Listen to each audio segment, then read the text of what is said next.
Je m'appelle Romy et j'ai toujours été le mouton noir de ma famille. Depuis toute petite, je ne rêvais que de dessiner. Je passais des heures à créer des personnages dans mon carnet de croquis, des super-héros, des animaux, des créatures. Magique, tout y passait.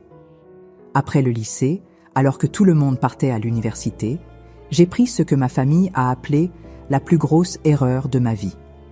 Au lieu de m'inscrire en fac, je me suis inscrite à des cours de modélisation. 3D. Je me souviens encore du visage de ma mère quand je le lui ai annoncé. Elle était dans la cuisine, un torchon à la main, et m'a regardé comme si j'avais perdu la tête. « Comment ça? Tu ne vas pas à l'université ?» a-t-elle demandé d'une voix montante. « Ta sœur Juliette est allée à l'université. Elle a une vraie carrière maintenant. » Ah, Juliette, ma sœur aînée parfaite qui avait tout fait comme il fallait selon nos parents. Diplôme universitaire, emploi de bureau, mariée à Thomas juste après l'obtention de son diplôme. Le package complet. J'ai essayé de leur expliquer pour YouTube comment les animateurs pouvaient gagner leur vie en créant du contenu. J'étais devenue plutôt douée avec ma tablette graphique et mes logiciels d'animation et je pensais vraiment pouvoir y arriver. YouTube, a ricané mon père un soir pendant le dîner. Ce n'est pas un vrai travail, Romy. Tu vas finir par vivre chez nous pour toujours à ce rythme-là. Le pire, c'est qu'au début, ils avaient un peu raison. Mes premières animations ne récoltaient presque aucune vue. Je gagnais à peine de quoi m'acheter des bonbons, si tant est que je gagnais quelque chose. Chaque fois que Juliette et Thomas venaient dîner le dimanche, elles ne manquaient pas de le mentionner. « Oh mon Dieu, Romy !» disait-elle un soir en faisant défiler son téléphone avec ce petit sourire en coin. « Tu as vu les commentaires sur ta dernière vidéo? Ces gens sont féroces. » Thomas se penchait pour regarder l'écran. « Ouah, ils démolissent vraiment ton travail. L'animation n'est peut-être pas ton truc, Romy. » Je voyais à quel point ils en profitaient. Le petit sourire suffisant de Juliette, la façon dont elle échangeait un regard complice avec maman. Même papa secouait la tête en marmonnant quelque chose à propos de perdre mon temps avec des dessins animés. « Quand vas-tu trouver un vrai travail ?» me demandait maman au moins une fois par semaine. « Tu ne peux pas continuer à vivre dans ton petit monde fantaisiste pour toujours. » Mais voilà le truc avec moi. Je suis têtue. Au lieu d'abandonner, je me suis jetée à corps perdu dans l'amélioration de mon travail. J'ai étudié les chaînes qui marchaient, analysé ce qui fonctionnait et ce qui ne fonctionnait pas. J'ai complètement revu mon style d'animation, rendu mes personnages plus dynamiques, amélioré la narration. Le changement ne s'est pas fait du jour au lendemain, mais lentement et sûrement, les choses ont commencé à décoller. 10 abonnés sont devenus 100, 100 sont devenus 1000. Chaque fois que j'atteignais un nouveau palier, Juliette levait les yeux au ciel et changeait de sujet pour parler de sa dernière promotion ou je ne sais quoi. 3 ans ont passé comme dans une animation en accéléré. Ma chaîne avait grandi au-delà de tout ce que j'aurais pu imaginer quand j'ai commencé. L'argent rentrait régulièrement maintenant. Contrat de sponsoring, merchandising, contrat d'animation. Chaque mois, mon compte en banque grossissait, mais je gardais le silence à ce sujet. Je les laissais penser que je galérais toujours. J'ai décidé de lâcher la bombe lors d'un de nos dîners de famille habituels. Juliette et Thomas étaient là comme d'habitude. Maman avait fait sa fameuse lasagne et tout le monde picorait dans son assiette en discutant de la dernière promotion de Juliette. « J'ai une annonce à faire », ai-je dit en posant ma fourchette. « Je déménage la semaine prochaine. J'ai loué un appartement. » Le silence qui a suivi était magnifique. Juliette s'est à moitié étranglée avec son vin. « Quoi ?» a-t-elle balbutié, en échangeant des regards avec Thomas. « Où as-tu trouvé l'argent pour un appartement ? Papa, c'est toi qui paies ?» J'ai pris une gorgée d'eau, savourant le moment. En fait, ma chaîne marche plutôt bien. Assez bien pour que je puisse louer une maison si je voulais. Maman a lâché sa fourchette. Le bruit contre l'assiette était presque aussi fort que le silence qui a suivi. « De combien d'argent on parle exactement ?» a demandé Juliette d'une voix tranchante. « Il n'y a aucune chance que tu gagnes autant avec YouTube. » J'ai simplement souri et haussé les épaules. Suffisamment. Ils m'ont bombardé de questions tout au long du dîner, essayant de me faire révéler des chiffres exacts. Mais j'ai gardé le silence. Le lendemain matin, j'ai emménagé dans mon nouvel appartement. Ce n'était pas immense, mais c'était à moi. Enfin, loué, mais quand même à moi. Plus de regards réprobateurs au petit déjeuner, plus de commentaires désobligeants sur mon petit passe-temps. Je me suis jetée dans le travail encore plus dur après ça. Mon installation dans le nouvel appartement était parfaite. Un studio d'animation dédié avec tout l'équipement dont j'avais besoin. Mon style a évolué, ma narration s'est améliorée et mon nombre d'abonnés n'a cessé d'augmenter. L'argent continuait d'affluer et pour la première fois de ma vie, je pouvais faire du shopping où je voulais. Je me souviens de la première fois que je suis arrivée chez mes parents pour le dîner, vêtue d'un jean de marque et portant un vrai sac en cuir. Les yeux de Juliette ont failli lui sortir de la tête. Elle n'a pas arrêté de fixer mon sac. Pendant tout le repas, essayant probablement de déterminer s'il était authentique. « C'est du Gucci ?» a-t-elle finalement demandé, essayant de paraître décontractée et échouant lamentablement. « Peut-être », ai-je répondu en cachant mon sourire derrière mon verre d'eau. C'est à ce moment-là que les choses ont commencé à changer. Ça a commencé par de petites choses au début. Papa mentionnant que la facture d'eau était plus élevée que d'habitude. Maman évoquant négligemment que le réfrigérateur faisait des bruits étranges et qu'il faudrait peut-être le remplacer. Les impôts fonciers ont augmenté cette année, a dit papa un soir, glissant dans ce que je reconnais maintenant comme sa voix de demande d'argent. C'est de plus en plus dur de joindre les deux bouts. J'ai sorti mon chéquier et j'ai rédigé un chèque sur le champ, là, à table. Pourquoi pas? Je pouvais me le permettre. La lueur de soulagement sur leur visage m'a fait du bien, comme si je prouvais enfin ma valeur à leurs yeux. Très vite, c'est devenu une habitude. Les factures devaient être payées. Je m'en occupais. Le toit avait besoin de réparation. Pas de problème. De nouveaux appareils électroménagers. Il suffisait de me dire où envoyer l'argent. Je gagnais largement assez pour couvrir leurs dépenses et encore économiser pour mon propre logement. La vie a une drôle de façon de retourner la situation. Pendant que ma carrière d'animatrice décollait, la vie parfaite de Juliette commençait à montrer quelques fissures. Elle est tombée enceinte de son premier bébé et soudain, le salaire de Thomas ne semblait plus si impressionnant. J'ai remarqué que quelque chose n'allait pas lors d'un dîner de famille. Juliette ne portait aucun de ses bijoux habituels et ses vêtements de marque avaient été remplacés par des marques de grands magasins. Elle touchait à peine à son assiette, se contentant de pousser la nourriture avec sa fourchette pendant que Thomas parlait de l'augmentation des loyers. « Tout est tellement cher maintenant », a dit Juliette en berçant son bébé agité sur ses genoux.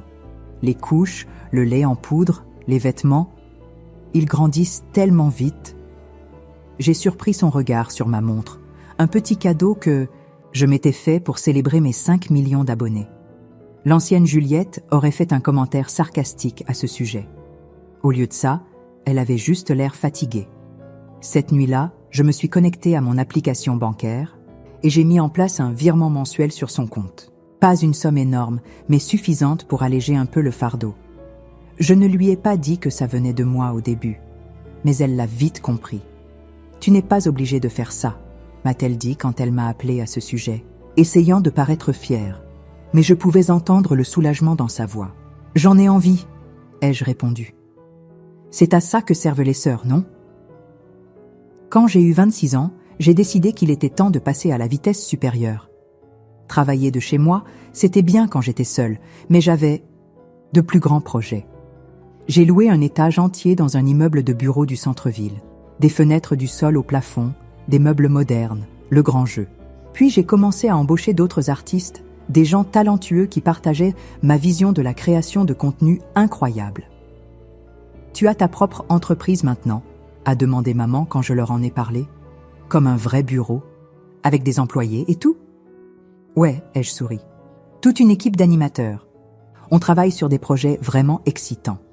Mon succès n'a cessé de grandir. Je me suis acheté un magnifique appartement dans une de ces résidences de luxe avec un portier et tout. Puis est venue la nouvelle voiture, rien de trop tape à l'œil, mais certainement plus belle que tout ce dont j'aurais pu rêver auparavant. Je commençais même à regarder des maisons, pensant qu'il était peut-être temps d'avoir quelque chose de plus grand. C'est alors que Juliette a annoncé qu'elle était de nouveau enceinte. Elle a essayé d'avoir l'air excitée quand elle nous l'a annoncé pendant le dîner, mais je pouvais voir l'inquiétude dans ses yeux. Thomas avait perdu son emploi 1 mois plus tôt et faisait du travail en freelance qui couvrait à peine leurs factures existantes. On va peut-être devoir déménager dans un appartement plus petit, a dit doucement Juliette après le dîner, pendant que nous faisions la vaisselle. Le propriétaire augmente encore le loyer et avec un autre bébé qui arrive, je n'ai même pas hésité. Ne t'inquiète pas pour le loyer, je m'en occupe. Et juste comme ça, je suis devenue responsable du loyer de ma sœur. La même sœur qui se moquait autrefois de mes petits dessins animés vivait maintenant dans un appartement payé par ces mêmes dessins animés. Elle a arrêté de faire des commentaires désobligeants sur mes choix de carrière après ça. C'est incroyable comme l'argent peut changer la perspective des gens. Nos dîners de famille, du samedi, étaient redevenus une habitude. Chaque week-end, je conduisais jusqu'à la maison de mes parents où Juliette, Thomas et leurs enfants m'attendaient déjà. La nourriture était toujours bonne, les enfants étaient mignons, et tout semblait parfait en surface. Mais je ne pouvais m'empêcher de remarquer un nouveau schéma. La machine à laver fait encore ce bruit bizarre, disait maman, observant attentivement ma réaction par-dessus sa tasse de café. Tommy grandit tellement vite, ajoutait Juliette.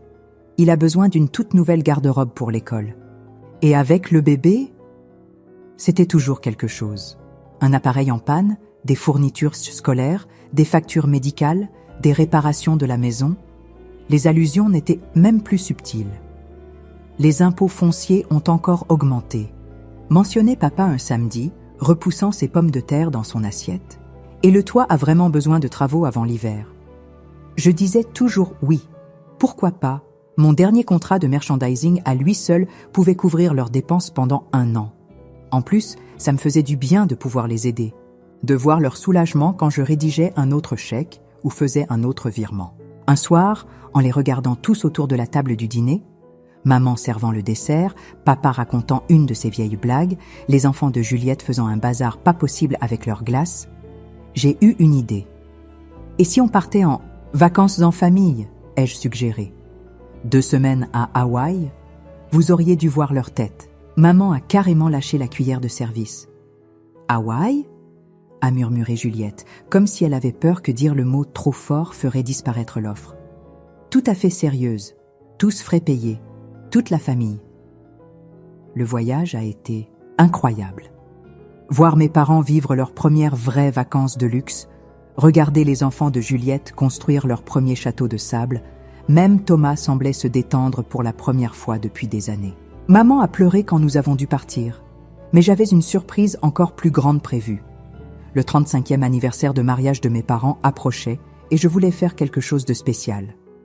Ils conduisaient le même vieux monospace depuis plus d'1 décennie et ils montraient vraiment des signes de fatigue. J'ai mis le paquet pour la fête d'anniversaire. Repas traiteur de leur restaurant préféré, nouvelles tenues pour eux deux, décoration, tout. La maison était pleine, de parents et de vieux amis, tous réunis pour célébrer cette étape importante. Quand est venu le moment des cadeaux, je leur ai tendu une petite boîte avec une cloche dessus. Maman l'a ouverte, a vu les clés de voiture et a paru confuse un instant. « Qu'est-ce que c'est » a-t-elle demandé. « Regardez par la fenêtre » leur ai-je dit. Et là, garé dans l'allée, il y avait un tout nouveau SUV avec un gros nœud rouge sur le toit. Pas la voiture la plus chère du marché, mais parfaite pour eux, sûre, confortable, avec plein de place pour les courses et les petits-enfants. Ils m'ont serré dans leurs bras assez fort pour me faire mal. « On est tellement fiers de toi », a murmuré maman à mon oreille. Tellement, tellement fiers. En y repensant maintenant, j'aurais dû remarquer quelque chose d'étrange dans leurs expressions quand ils ont dit ça, mais j'étais trop heureuse sur le moment, trop contente de pouvoir rendre à ma famille, trop aveugle pour voir ce qui se passait réellement. C'était un samedi matin paisible, 2 semaines après la célébration de l'anniversaire. Maman et papa étaient partis faire des courses dans leur nouvelle voiture, excités de la sortir. J'étais restée à la maison, voulant profiter d'un moment de calme dans ma maison d'enfance. Je suis entrée dans le bureau de papa, où j'avais passé des heures à faire mes devoirs sur son grand bureau en chêne. Maman parlait d'organiser toutes les vieilles photos de famille et les documents empilés dans un coin, et j'ai pensé que je pourrais aider pendant que j'avais un peu de temps libre. C'était comme un voyage dans le passé, bulletin scolaire de l'école primaire, lettre d'admission à l'université de Juliette, vieilles photos de vacances en famille, cartes d'anniversaire que nous avions fabriquées enfants. J'ai souri. En voyant un dessin particulièrement terrible que j'avais fait de notre famille quand j'avais 4 ans, des bonshommes bâtons avec des têtes démesurées. C'est alors que j'ai remarqué l'enveloppe manille. Elle se démarquait parmi les papiers jaunis et les albums photos usés, toute neuve et officielle. Elle n'était pas abîmée comme les autres documents. Le papier était encore raide, les bords bien nets. Je n'aurais pas dû l'ouvrir, mais je l'ai fait. À l'intérieur se trouvait un document juridique daté de quelques jours seulement après la fête d'anniversaire. L'en-tête indiquait « testament ». Ma main a commencé à trembler en lisant le document, le jargon juridique dansant devant mes yeux jusqu'à ce que je trouve la partie importante. Tous les biens et propriétés seront transférés à notre fille Juliette Martin. J'ai relu, mon nom n'y était pas. Nulle part. Tout, la maison que j'aidais à payer, la voiture que je venais de leur offrir, tout allait à Juliette. Le papier tremblait dans mes mains. J'avais la nausée. Ce n'était pas une question d'argent ou de propriété. Dieu sait que j'en avais assez. C'était ce que ça signifiait. Tous ces sourires, ces câlins, ces « on est tellement fiers de toi », tout ça n'avait-il été qu'un acte? Le temps semblait s'être arrêté jusqu'à ce que je l'entende. Le bruit des portières de voiture qui claquent, suivi de voix et de pas s'approchant de la maison. La porte d'entrée s'est ouverte et j'ai entendu maman rire de quelque chose. « Romy ?» a-t-elle appelé. « On est rentré! Où es-tu » Je me suis levée lentement, tenant toujours l'enveloppe, et je suis allée dans le salon. Ils portèrent des sacs de course, tous deux souriants et bavardant de leur sortie, jusqu'à ce qu'ils me voient. Jusqu'à ce qu'ils voient ce que je tenais. Les sacs sont tombés au sol. Le visage de maman est devenu blanc comme un linge. Papa avait l'air d'avoir vu un fantôme. « Quelqu'un voudrait m'expliquer ça ?» ai-je demandé, ma voix étonnamment stable malgré la tempête qui faisait rage. En moi, j'ai brandi l'enveloppe, observant leur visage. Maman s'est reprise la première. « Eh bien, on allait t'en parler ?»« Quand ?» ai-je demandé. « Avant ou après avoir tout signé au nom de Juliette ?» Papa a fait un pas en avant, essayant de jouer les pacificateurs. « Voyons, Romy, ce n'est pas ce que tu crois. »« Vraiment ?» l'ai-je coupé, parce que ça me semble plutôt clair. C'est alors que toute l'attitude de maman a changé. Son visage s'est durci et elle est passée à l'attaque. « Comment oses-tu fouiller dans nos papiers privés ?» a-t-elle crié, sa voix montant dans les aigus comme je m'en souvenais des réprimandes de mon enfance. « Pour qui te prends-tu à fouiner dans le bureau de ton père ?» J'ai laissé échapper un rire qui sonnait creux même à mes propres oreilles. « Des papiers privés ? Dans la maison que je paie ? La maison dont je couvre les factures chaque mois, ces papiers privés ?» Papa s'est éclairci la gorge. « Romy, sois raisonnable. Tu as déjà réussi. Tu as ton propre argent, ton propre appartement. Juliette, elle a plus besoin de ça que toi. » Je l'ai fixé, incapable de croire ce que j'entendais. « Ce n'est pas le problème, papa. Si vous vouliez tout laisser à Juliette, d'accord. Mais vous auriez pu m'en parler. Au lieu de ça, vous êtes allé dans mon dos, juste après que je vous ai offert une voiture, juste après m'avoir dit à quel point vous étiez fier de moi. »« On n'a pas à t'expliquer quoi que ce soit, » a explosé maman. « On est tes parents, on peut faire ce qu'on veut avec notre propriété. »« Votre propriété ?» ai-je répété. « La propriété que j'entretiens ? Les factures que je paie ? Cette propriété ? »« Donne-moi cette enveloppe, » a exigé maman en tendant la main. « Et je pense que tu devrais partir. Et ne reviens pas tant. Que tu n'auras pas appris le respect. » Je suis restée là un moment, regardant ces gens que je croyais connaître. Ma mère, rouge de colère. Mon père, incapable de me regarder dans les yeux. J'ai posé soigneusement l'enveloppe sur la table basse. « Gardez-la, » ai-je dit doucement. « Gardez tout. » Je suis sortie sans un mot de plus, suis montée dans ma voiture et suis rentrée chez moi, dans mon appartement. Je sortais tout juste d'une douche chaude, essayant de digérer tout ce qui venait de se passer, quand mon téléphone a sonné. Le nom de Juliette s'est affiché à l'écran. « Comment oses-tu » a-t-elle hurlé, avant même que je puisse dire bonjour. « Comment oses-tu essayer de voler mon héritage ? Tu es déjà riche. Pourquoi as-tu besoin de l'aide de maman et papa en plus ? Mon Dieu, tu es tellement avide. »« Je ne veux pas de la maison, » ai-je dit, luttant pour garder une voix calme. « Menteuse, tu as toujours été jalouse de moi. » « Eh bien, devine quoi ? Maman et papa savent ce qui est le mieux, et ils m'ont choisi, moi. Juliette, je paie littéralement ton loyer en ce moment. Oh, ça y est, a-t-elle crié. Toujours à nous jeter ton argent à la figure. C'est tout ce qui t'importe, hein? L'argent, l'argent, l'argent. J'ai senti un rire monter en moi, un rire légèrement hystérique. Je me soucie de l'argent? Moi? C'est riche venant de toi. Tu te crois tellement mieux que tout le monde, juste parce que... J'ai raccroché. J'ai juste appuyé sur le bouton rouge au milieu de sa tirade et j'ai jeté mon téléphone sur le canapé. Puis je suis allée à ma fenêtre et j'ai regardé les lumières de la ville, laissant le calme de mon appartement m'envelopper. Mes mains tremblaient, mais je me suis forcée à prendre de grandes inspirations. Inspire, expire, inspire, expire. Je me suis jetée dans le travail après ce jour-là. Mon équipe était incroyable. Ils n'ont pas posé de questions sur mon humeur, m'ont juste aidé à canaliser tout ça dans notre nouveau projet. Nous étions en train de créer quelque chose de spécial, une série qui allait pousser nos compétences en animation à leurs limites. Puis, vendredi après-midi, mon téléphone s'est allumé avec le nom de maman. Romy, sa voix était plus douce que lors de notre dernière rencontre. Nous devons avoir un dîner de famille demain, une conversation sérieuse. Quand je me suis garée devant la maison samedi soir, j'ai vu que la voiture de Juliette était déjà là. Génial. Toute la bande était effectivement là. Maman, papa, Juliette et Thomas, tous assis autour de la table de la salle à manger comme une sorte de tribunal familial. Maman avait fait du rôti, mon plat préféré. L'odeur emplissait la maison, mais personne ne mangeait. Ils m'ont tous regardé prendre place, le silence lourd et inconfortable. Papa s'est éclairci la gorge. Romy, nous avons pris une décision. J'ai attendu, regardant leurs visages un par un. Juliette ne pouvait pas cacher son petit sourire satisfait. Nous transférons la maison au nom de Juliette, a annoncé maman sans détour.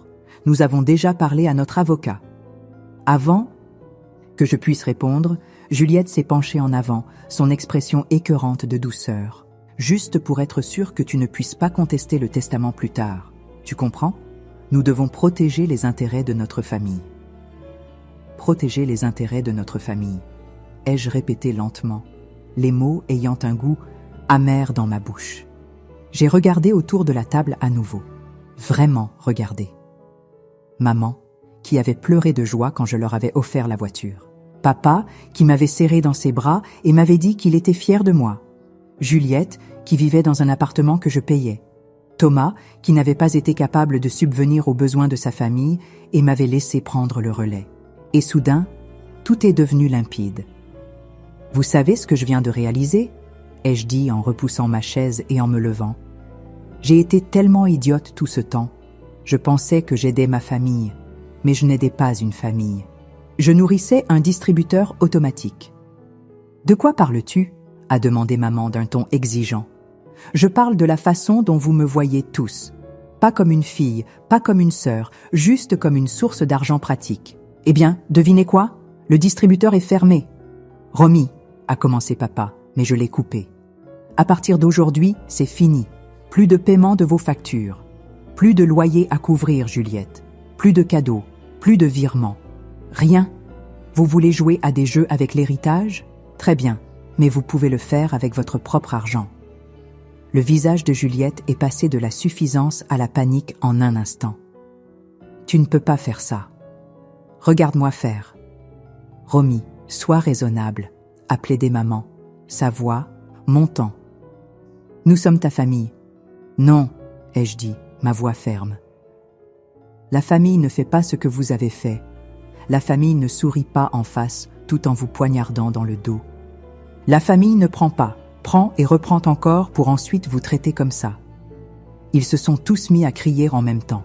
Maman pleurait, papa appelait mon nom, Juliette hurlait à quel point j'étais égoïste, Thomas essayait de parler des enfants. Leurs voix m'ont suivi dans le couloir, mais je ne me suis pas arrêtée. Je n'ai pas regardé en arrière. Mon téléphone n'a pas arrêté de vibrer pendant des jours après ce dîner. Des textos, des appels, des messages vocaux, tous allant du chantage affectif à l'hostilité pure et simple. Je n'ai répondu à aucun d'entre eux. Puis maman l'a porté sur Facebook. Je savais que ça allait arriver. Elle avait toujours eu tendance à étaler les drames familiaux en ligne quand elle n'arrivait pas à obtenir ce qu'elle voulait en personne. Je n'aurais jamais pensé que ma propre fille puisse être si égoïste, commençait son post. Après tout ce que nous avons fait pour elle, elle a abandonné sa famille dans notre moment de besoin. Le devoir d'un enfant est d'aider ses parents, mais certains enfants ne pensent qu'à eux-mêmes. J'ai lu ça avec une sorte d'amusement détaché. Les commentaires ont commencé à affluer immédiatement, mais pas tout à fait comme maman s'y attendait. N'est-ce pas la fille qui paie toutes vos factures, a écrit une de nos cousines. Attends, celle qui vous a acheté une nouvelle voiture, pour votre anniversaire, a ajouté une tante. La même qui a payé vos vacances à Hawaï, a renchéri quelqu'un d'autre. Juliette s'est lancée dans les commentaires, me traitant de créature maléfique et jalouse qui ne supporte pas de voir les autres heureux. Maman a bien sûr aimé son commentaire. C'était la goutte d'eau. J'ai pris mon téléphone et j'ai appelé la compagnie d'assurance qui gérait la voiture que j'avais offerte à mes parents. La voiture qui était toujours enregistrée à mon nom. Bonjour, j'ai besoin de signaler ma voiture pour une reprise de possession, ai-je dit, surprise par la fermeté de ma voix. Oui, j'ai les papiers juste ici. Ils ont été efficaces, je dois le reconnaître. Le camion de remorquage est arrivé chez mes parents tôt le lendemain matin. J'ai reçu le texto de confirmation juste au moment où je commençais ma journée de travail. C'est à ce moment-là que mon téléphone a vraiment explosé. Comment oses-tu prendre notre voiture, espèce de sorcière malfaisante? On te faisait confiance? C'est du vol? On va appeler la police? J'ai parcouru leur message avec un étrange sentiment de calme. Puis j'ai ouvert mes contacts et j'ai commencé à bloquer les numéros, un par un. J'ai coupé toutes les voies qu'ils avaient pour me joindre. C'était il y a 6 mois. Je n'ai parlé à aucun d'entre eux depuis. J'entends parfois des choses par le biais de la famille élargie. Maman et papa qui ont du mal à payer leurs factures. Juliette et Thomas qui ont dû déménager dans un appartement plus petit. Mais ce n'est plus mon problème. À la place, je me suis concentrée sur moi-même. Chaque centime que je dépensais autrefois pour eux va maintenant dans des économies pour ma maison de rêve. Je regarde des propriétés avec de grands jardins et beaucoup d'espace pour un studio d'animation à domicile. Peut-être que je vais prendre un chien. J'ai toujours voulu en avoir un, mais je n'avais jamais eu le temps ni l'énergie en gérant constamment les crises de ma famille. Ma chaîne YouTube se porte mieux que jamais.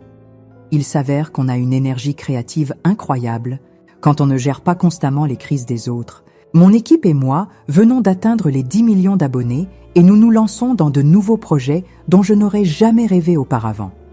Parfois, je me demande si j'ai fait le bon choix. Puis je me souviens avoir trouvé ce testament, voir la vérité sur la façon dont ils me voyaient, écrite noir sur blanc. Je pense à toutes les fois où ils se sont moqués de mes rêves, pour ensuite exiger les fruits de ces mêmes rêves. Certains pourraient me traiter de froide pour avoir coupé les ponts avec ma famille, mais voilà le truc. Ils ont cessé d'être une famille bien avant que j'arrête d'envoyer de l'argent. Ils ne se sont simplement pas donné la peine de me le dire. J'ai dû le découvrir par moi-même, enfoui dans une enveloppe manille dans le bureau de mon père.